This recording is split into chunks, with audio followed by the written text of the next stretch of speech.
Hey everybody, Mike McWilliams, Upstairs to the Right Music. As you know, my regular subscribers, long time ones, that every year I take a trip to the Netherlands to visit two different guitar shops. I like to go to the Concertgebouw and see the full orchestra, and this year was no different. So I left Singapore on the evening of the 11th. And after a 12, actually in this case 13-hour flight, I arrived early in the morning around 7 a.m. in Holland. And interestingly enough, the minute I landed, I was informed by the news that the United States was imposing a complete shutdown of air travel within, I think it was within 24 hours, 48 hours from that point or something like that. Now, of course, this didn't affect me at all because I'm traveling to Singapore. But one of my initial concerns was, hey, what happens if Singapore decides to do the same thing and I can't get back into Singapore? So that was a kind of situation that I had to keep my eye on constantly. It wasn't fun because from that point, everything started to snowball from there to get progressively, worse. So the main reason that I was going this year to the Netherlands was to attend a vintage guitar show in Vindal. It is a show that they hold every 6 months or so.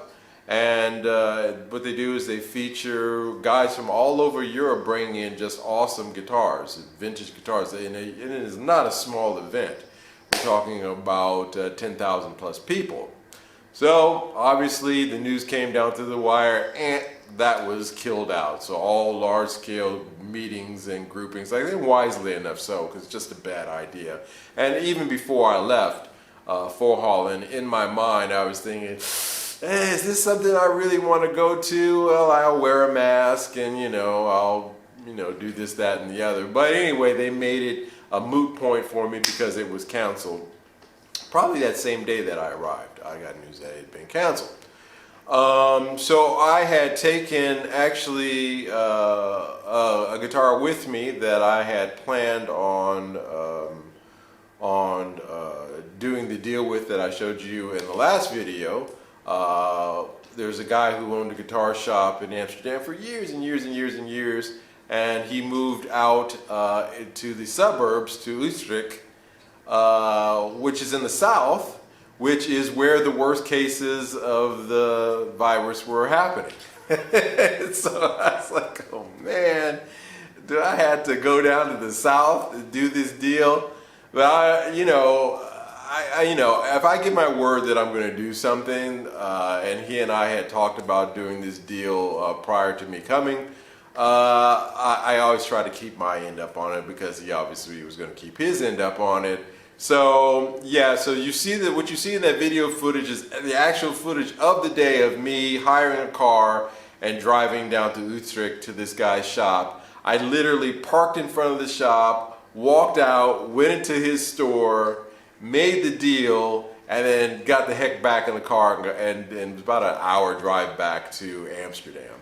One thing that I did pick up there, as you know, was this fine Les Paul Standard. This is actually my very first Les Paul Standard. This is the 2019. This is the Les Paul Standard Iced Tea Burst 60s version, so it's got the 60s neck, 60s profile. A wonderful guitar. As a matter of fact, this is actually one of the easiest playing guitars that I have. I really love every aspect of this guitar, and I'm not sorry that I traded my gold top for it because A, I wanted to bump up and get a better than that classic, move up to a standard, and B, I just think in the long run for trade value, this one will get me to where I want to go. As you can see, I use the old beer bottle strap holders. It's just my style. In any case, so I picked that up Beautiful guitar. I also picked up this vintage strap. This is, I know I make fun of vintage straps on my Sweet Deals on Reverb, but this is actually a real vintage strap. This is a 1969 strap from a company called Ace that manufactures this. And it is just in gorgeous condition. When I saw it, I thought that it goes really well with this guitar. I thought this would be a good scrap to go with it, so I decided to pick the both of them up. And then I got the heck out of Dodge. I thanked him. I got the heck out of his store. He was happy. I was happy. I got back to Amsterdam, and that's when the great shutdown started to occur.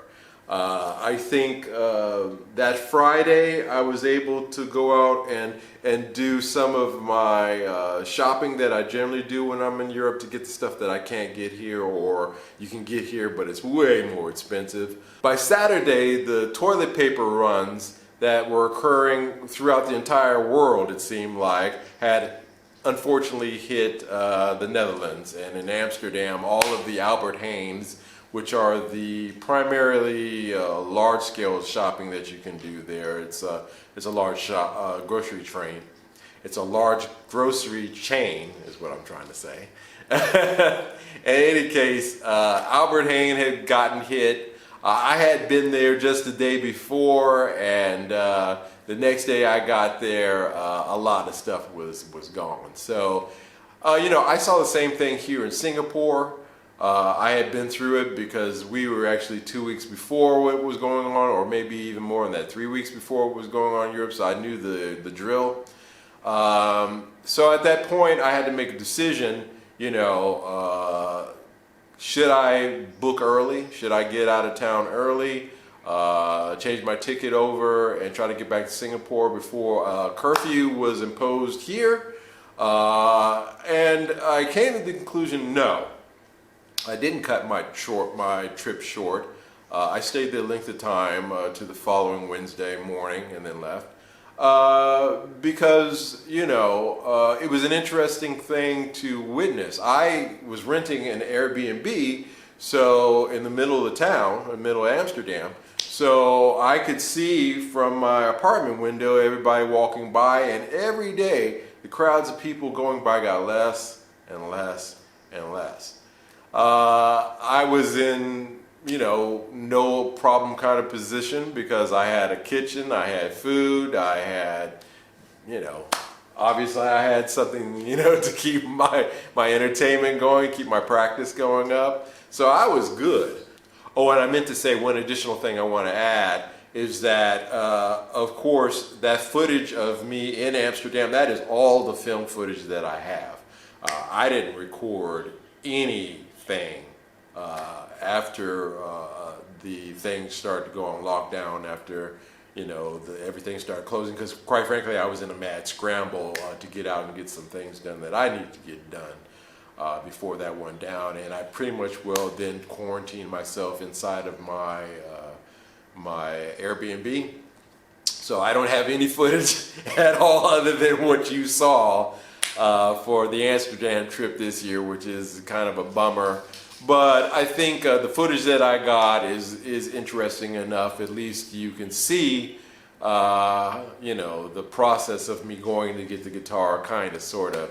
The guy really didn't want a lot of filming in his shop, and I understand that. He actually had some really nice vintage stuff in there. This is actually one of his newest things, but he does do some dealings with Gibson, so he is a Gibson dealer. So anyway, that's how that went down. But it was quite an interesting thing, and then by the time it was the departure date for me, I got down to the airport. Oh, by the way, I should backtrack. In all the 20 plus years that I've been going to Amsterdam, I've never seen the streets as empty as I saw it on Sunday, Monday, and Tuesday. That was a really, really interesting thing to see. Now, I'm smiling because I just remembered that on Sunday, they were saying in the news that only these shops are going to be open, only these shops are going to be open, and the weed shops in Holland, they were putting out notices that, oh, they're going to be closed, we're not going to be open, we're closing up today, so you better come in and get your gear before we close up. It's maybe 2 weeks or so. And then with less than 24 hours, I read in the newspaper, oh, we've changed our minds. We're not closing the coffee shops. They'll be open. So grocery stores and weed shops were open. Everything else was basically closed. But, hey, man, priorities. But that's a true story. That is absolutely true. It did that closing down of the weed shops. That didn't last 24 hours. That did not last 24 hours. I found that hilarious. What else? So no, it was something. Was it unwise for me to make that trip? Probably. I had set it in motion so long ago, and when it came time here to do it, I was just, I frankly, I wanted to get a chance to get out of here because I felt that the world was closing down, and I said this will probably be the last trip that you'll be taking this year, with things being as they are. I had a trip scheduled for Japan in April that I was going to. I was going to go to Matsumoku and go to the factory where these old Japanese guitars, the vintage Japanese guitars I have, were made. I was actually going to talk to a builder up there, and I had a lot of plans, but that flight got completely canceled. And so that's off the table. So anyway, that's my escape from, so then I got to the airport. The airport was incredibly a breeze to get through because it was literally maybe 100 people there, in the area that I was at. Of course, as you got in, it increased, but there wasn't a lot of people. It was pretty empty. I've never seen that before.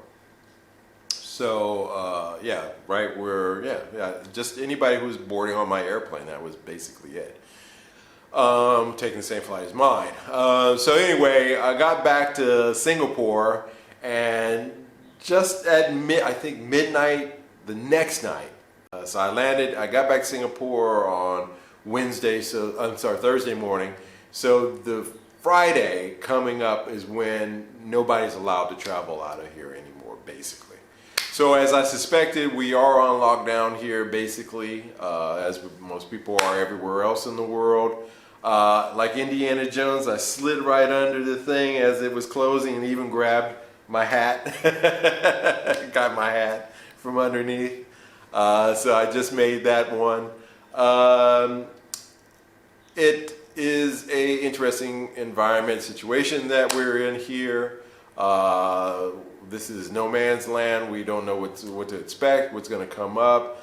I appreciate the fact that so many of my favorite YouTubers are putting up their content regularly. I don't want to be any different, and so I want to put mine up as well, so there'll be no shortage of content out of me coming up here. Unfortunately, I can't show off the vintage guitar show like I had planned and all that good stuff, and what I had planned for I just mentioned Japan, but it's okay.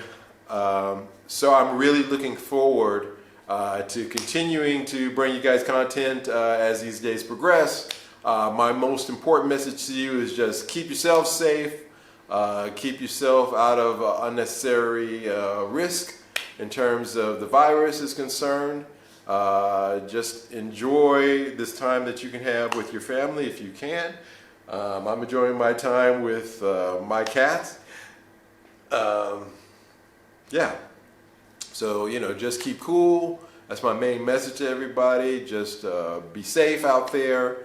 Don't make foolish trips to Europe in the middle of a pandemic. Although, in my defense, I have to say that it worked out well for me. It could have gone south, but fortunately it worked out well. Hell, at the very least I got a guitar out of it, so I can't really complain. In any case, you guys take care, and I will see you later. Bye-bye. Like the show? Well, show your support by subscribing and hitting the like button. See you later.